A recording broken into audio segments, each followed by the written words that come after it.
ચમત્કાર વગર નમસ્કાર કરતી નથી, પણ ચમત્કારને સમજવો ને એના માટે બહુ મોટી શ્રદ્ધા જોઈએ. તમારી મોટી શ્રદ્ધા ન હોય તો તમે સ્વીકારી ન શકો. બહુ બુદ્ધિ હોય તો ગમે ત્યાંથી તમે તર્ક વિતર્ક કરી અને સત્ય છે ને એને તમે ખોટું પાડવાની કોશિશ કરો, પણ સત્ય છે ને એ પરાજિત થાય, બની ન શકે, એ પરેશાન થાય, પણ કોઈ દિવસ પરાજિત ન થાય. જીત તો સત્યની જ થાય. અને સત્ય એટલે જ કહેવાય છે સોનલ માં સત્ય છે, એનો માર્ગ જ સત્ય છે, એની વાણી જ સત્ય છે, એ આપણે સમજાવી ગયા એ જ સત્ય છે. નથી હમણાં ગઢડાની એ જ સત્ય છે હો ભાઈ.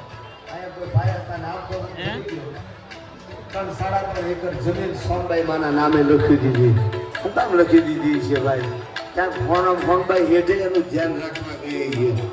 માં હોનબાઈ ક્યાંક એની પેઢીઓ અટકતી છે ને, પેઢીઓ બચાવી છે અને એને સાચો સુરતદાર બચાવ્યો હશે.